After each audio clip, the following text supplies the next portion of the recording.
Good morning, everybody. This is Diggs. It's another beautiful day out here in the Pacific Northwest. Today, we're going to be talking about the Red Giant raid. I have cleared it a ton of times today with variable combinations of teams to show off to you guys so that you can help customize your team and maybe find an easier way to clear this. Let's go ahead and dig in.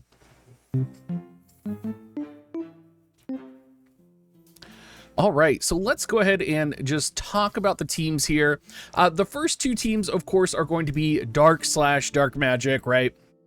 That is the standard composition for clearing this right now, and it is one of the easiest. So if you have access to a Dark composition, look no further. This is going to be the combination for you. You could change out Black Rose Helena for Shadowlynx. You could change out Black Rose Helena for Dwan. You can change out Garvel for any of those. Any of those combinations, even if you have Gefgarion, is going to be completely viable, and for that reason, I am not going to show this combination in a clear, just because it's going to be a little bit redundant from pretty much everything you've seen in the past. We are going to talk about the duo composition here, though. It is utilizing Garvel and Black Rose Helena. And I would say this is very reliable and probably the best way to farm right now, just because you get those extra tokens if you do farm on the duo setting. So of course, since this is a reliable clear, you clear relatively easy. I would recommend this. So I'll go ahead and showcase this one real quickly. Go ahead and we'll choose the duo setting here, and we'll go ahead and embark. Now, I've been messing around with a lot of different combinations today. I've been trying to get a solo Black Rose Helena, but I just keep dying because I can't figure out how to get Black Rose Helena to use Drain. I know there's a video out there on Reddit that features Black Rose Helena soloing with Ryryu's TMR, and I wanted to kind of do it without Ryryu's TMR, and I wanted to figure out how to get her AI to prioritize Drain, which has been kind of the big problem for me. Other than that, though, I have been using Ice, Fire, I experimented with Holy and Lightning, and I've literally gotten all of the compositions to clear. The one or two problem elements that I have had have been Water, Earth, and Wind. I haven't really been able to find a good clear combination, just because I don't have units that are kind of optimized for that situation. I think maybe if I had a 120 Yerma, maybe if I had, you know, some type of wind units that would complement my other wind units, or maxed out or 120, I might be able to pull it off. But my Yerma is so out of practice, and let me tell you, I might have her 99, but she is not ready to go. Important note here, I did have to turn off Bahamut on Garvel, or, you know, he would cast Bahamut instead of Diablos getting cast. Another thing for Black Rose Helena, which a lot of people don't know, is I actually don't have her sub-calculator here. The reason why is her ability Dark 2 is actually a 2-hit Dark attack. So it does hit twice, and so if she is going after Garvel, having that hit twice can actually be really powerful, particularly after Diablos the Esper goes off. So lots of things going on here that are good. You can, of course, substitute some of the Espers on Garvel. It doesn't have to be a Bahamut. It could be kind of anything that you want, almost. It's pretty flexible for the duo composition in terms of what you're running here. You can see I don't even have them utilizing TMRs. I don't have a Galmia cloak for both of them. And it's pretty easy. I'm using Trousseau and Diablos. Someone would probably say, you know, oh, you should use these VCs better. You know, yeah, you could probably use some different VCs. It's not really the biggest deal to me right now. Let's go ahead and show off some of the other combinations here. I'm going to show off Ice Slash last, because Ice Slash was kind of it was definitely my hardest combo, because I wanted to fit Shadowlynx in as a bonus unit. But let's highlight Fire Slash. Now, you'll notice that I do have Fire Slash in here, but I do have Vinera as well. Now, the reason Vinera is in here is she's gonna lower defense, which is awesome. We have King Mont, who will lower slash resistance. Rain and Delita will both lower fire resistance. I don't even have a flame sword for Delita right now. I could craft one, but I just didn't have one ready. And you can see even my VCs are not fully optimal. And I can tell you, Phoenix is not fully leveled. So pretty standard. Vinera in here for the bonus. You could probably substitute a multitude of slash combinations. One combination I didn't have was like a rainbow slash comp, But I think between like Gilgamesh, Vinera, and kind of just any 2 other really good slash units, you could probably pull off a rainbow slash comp relatively easily. If you do have Vinera in the 4th slot, and you'll see it here, she can take out all 4 of the adds right away, and you'll see my units are buffing, moving forward, and then all of the elementals are going to move forward, and then Vinera will move right into the center of them and kill every single one. This is wonderful that she does this. It makes life very easy. And you can see, bam, Heavenly Blade takes all of them out. And then you got King Mont coming in, slash resistance down. And I'll go ahead and cover the abilities that I have taken off here. Then we, of course, have Mont coming in, Shining Nova. He'll be using Soul Prominence. And then Vinera even runs forward. And you can see Vinera is hitting cap damage. Even though she's running with Fire Element units, that's because the chain has been built up enough by the time it's her turn to take action. And at 120, she actually has a lot of attack. And that defense breaker spam is just going to do nice. Even a regular attack there only did 8,000 from her, which is pretty powerful. We even got Odin off here, right? And you can see this is going to resolve. This is actually going to be one of our quicker combats here. You could easily optimize this by kind of adjusting the espers, right? We could change Odin to be perhaps Phoenix or Ifrit or one of the other espers to kind of benefit fire units. We could probably even turn espers off, and it might benefit a little bit more than actually casting Odin there. But pretty easy here. You could probably substitute Shadowlynx for Vinera. You would have to adjust the composition. You could probably even put Black Rose Helena in for Vinera, because the one thing that I'm learning in this kind of map right now is that almost any AoE unit that can hit on the right side is going to be pretty successful. And so you'll see like Shadowlynx in my ice comp was over on that side. We do have a holy light composition, and if you do run a light magic composition, right, pull it up here. That is my thunder composition, raid light composition. Here we go. If you do run a light composition, if you put Sakura in slot 3, she will kill all of the adds as well. If Sakura doesn't kill them, Ildira will get to them as well.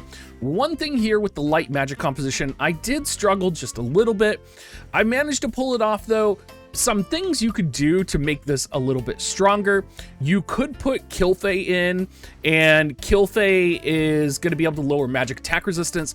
I originally had Kilfei in this formation, and she was not using her limit break. The reason she was not using her limit break is because she wasn't going first ahead of the other units. So every time it was Kilfei's turn, her AI would say, oh, you're going to deal more damage casting Holy, right? And so I would have had to agility tune her to just perfectly use her limit break first ahead of the other units. So that's kind of why I steered away from Kilfei.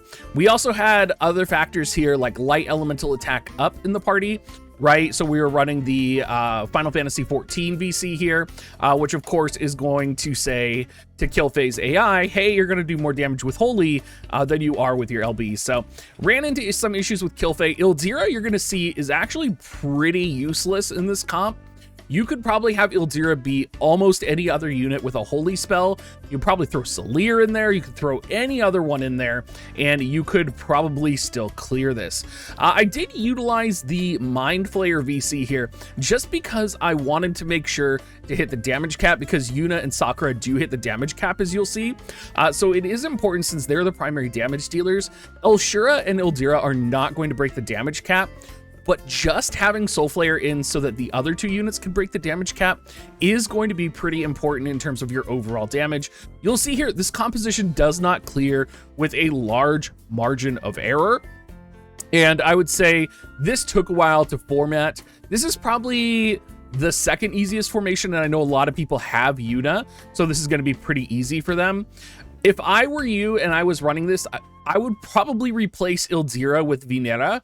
And I would literally just kind of have Vinera do her thing and just kind of be there for the bonus. You can see also that stun does go off sometimes as well, because Vinera being in here, she can do kind of damage on her own and still kind of hold her own. Even though you're running a light holy composition, you could still pull it off. So food for thought there. You can see that the damage is not adding up crazy. This is definitely a risk, right? This is not the most ideal clear composition, and it's pretty narrow in terms of being able to clear this. Of course, kill phase LB would be more useful here, but again, it is kind of what it is. I would be interested in seeing potentially a light elemental composition with a lot of the evocation staffs. I think that could potentially be viable in order to kind of prompt an Esper summon early to lower the resistances of the opponents and kind of buff the individual units. I would love to see that. You might want to use Carbuncle, right, for that light attack up. Those light units get 100% magic, 100% attack. The enemy gets light resistance minus 50. Could kind of pull off in the long run and help them. Let's go ahead and show off the Thunder composition. And the Thunder composition actually got me thinking just a little bit, and it got me thinking about magic composition in general. And what I kind of thought about in this composition when I was looking at running it, originally I wanted it to be a mono lightning, but I wanted to incorporate magical kind of aspects to it. And when I was initially setting up this formation, I didn't turn off any abilities, and what happened was my units were casting flare, and they were hitting for like 9,000 damage for each flare. And then, of course, I had Silma doing like 6,000 damage jamming thrusts. Now, I do think it could be possible that you could replace Silma with Medina 120 potentially, or any other kind of magic caster that has access to high power magical attacks like Flare, and you could potentially clear this. It was definitely a situation where, you know, chaining was definitely better in the long run, but I started to notice kind of as I was experimenting with composition that, you know, rainbow magic comp with high level spells, not even worrying about chaining, right? Because Flare doesn't chain, could potentially clear this. And that would also kind of, you know, you would be able to slip in Black Rose Helena, you would be able to kind of use a variety of combinations. And you can see here, probably the one thing about this composition that's interesting is that we do have a lot more magic up buffs going on here. And Black Rose Helena coming in, she's gonna Shadow Flare. Ooh, oh, my Black Rose Helena is not subcalculator right now, so that might actually mess this up. Because normally my Black Rose Helena here is subcalculator. And so we might actually see some problems occurring. And you can see Flare going off, Thundaga going off. Here comes the jamming thrusts, of course. More thunder element attacks are going to be coming in as well. Divine Thunder Summon from Skahal is going to keep it going here. And it does look like this might be enough to mess with the AI here to stop us from clearing instantly. Oh, man, this is going to be close. This is going to be super close. Oh, I'm pretty sure it did us in. I'm pretty sure me adjusting my Black Rose Helena has done us in quite significantly here. But I hope you could see kind of the power of what a universal magic composition can do. And I hope this kind of highlights, you know, hey, I could use this composition to potentially clear, or I could kind of fit in and utilize some other kind of units right now. So when I was testing out this composition, Black Rose Helena was subcalculator. So unfortunately, we are at a point right now where for my primary composition, I was testing out my solo and I was utilizing her sub Black Witch to try and pull off some shenanigans in the solo world. Gosh, after doing this raid all day, let me tell you, I'm a little tired. We do still have Ice Slash to show you guys here, and it is going to highlight Shadowlynx as a bonus unit. And I will say Shadowlynx was a little problematic for me, just because Shadowlynx doesn't have a large AoE attack to deal with the ads very well. And that caused problems, because if the ads weren't killed, what would happen is Gilgamesh's Kotetsu would go off in the wrong direction, and the fight would start off without Kotetsu on the boss, which of course, if you're running any type of slash resistance down composition, is not the way that you want to go. So for me, it was just like, oh my God, what is happening right now? Like, that was kind of like the mindset when I was first approaching it. It definitely took a lot of adjusting. Laswell also wanted to use Fatal Bloom a lot instead of utilizing his ice resistance down ability. So I had to adjust his abilities to compensate for that and allow for that. It was just kind of a mess. So I would say Ice Slash is viable, but honestly, I would stay away from it. I think there's definitely better compositions to pull off here. Of course, my Ice Slash is not perfect. My Gilgamesh is only a +4, same with my Purple Lightning and Ice Brand, and there's definitely room for me to improve, I would say. So here goes Ice Slash. I think if you had Vinera in here instead of Shadowlynx, you could probably clear this a little bit more reliably, because you would get defense down on the opponent as well. Because right now he only gets ice resistance down and slash resistance down, or sorry, yeah, ice and slash. But a lot of people might only have Shadowlynx, so I wanted to show off potentially how Shadowlynx operates here as a bonus unit and what her viability and utility is. And what you're going to see is she runs forward and kind of takes on the ads here and pops a Night Veil. You can see here Kotetsu on the ads, right? So this is kind of where it gets a little problematic, is the Kotetsu gets off a little weird, right? So now you have Oron using Tornado, which is actually really good because that increases his defense piercing rate against Iron Giant. So it is actually good. We finally land the Kotetsu. The technique that Shadowlynx just used, the enhanced Shadow Stitch, it actually lowers unit attack resistance, so it is pretty useful in this fight whenever you're in a situation where you're dealing single unit attack damage. So like Gilgamesh just used Hard Slash there. One of my units just had to melee in this situation, right? So it can be useful to utilize Shadowlynx for that single target resistance down. It just kind of gets in a situation where, you know, maybe if we had defense down as well, it would probably do the same thing from Vinera. Vinera might handle the ads a little bit cleaner because she would probably move up there before Gilgamesh was able to Kotetsu, right? So that would potentially save you about 2 turns up there. I should also say that the Espers are not optimal for my ice formation here. And that's kind of true in all of my formations. Just because I've been messing around and playing with this today, I haven't had a chance to kind of maximize Esper resonance to the fullest, except for kind of my primary party. Particularly my Lightning party, which you guys saw was struggling a little bit. I don't have the Coral VC in here. You know, am using a VC like Celebrating Cross Paths just to get damage. Even then, there might be a VC with Light Element Eater that could be a little bit more powerful. Water was, you can see that was a little bit of a trial. If you guys are doing the Flan, this has just been my Flan composition. I've been able to auto it every time. Flan has been pretty easy this time around. If you do want to see kind of what my builds are here, I'll show you what Garvel's build currently is.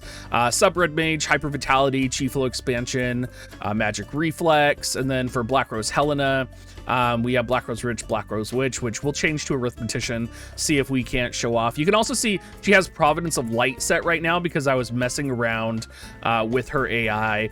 One thing to note as well, level 4 to level 3, just be aware of this. You don't actually want to set this because you're fighting monsters who are level 100. Right, so this is actually going to cause problems for you and lower Black Rose's Helena's overall calculator damage if you do have level 4 to level 3 set, so something to consider there. We talked about the light composition and kind of the direction we went with that. Fire Slash, let's go over the Vinera real quick. I do have her Assassin Sub-Thief with Tune-Up and Thief lore on. This is kind of the setup that you need in order to pull off that situation where she goes forward, kind of baits the elementals forward, and then she moves forward again and kills them all. You can actually see Vinera actually does not need bells in this situation. Of course, she probably does if she's level 99. 120 Vinera gets the ability Blood Pact here, which recovers AP and raises unit attack resistance for 3 turns. So you can put your bells on another unit and have Vinera use Blood Pact, and that was actually pretty successful for me because you can see in my fire element slash comp here, which is completely suboptimal, that I do have kind of all my other AP generating capabilities and TMRs on my units. Anyway, you guys, hopefully you found this useful. Hopefully there was a composition that you found that you could use. If you have any questions, ask down in the comments section down below. As always, if you do want to support me, make sure you use my affiliate link dig.gs/coins, and have a great rest of your day, everybody.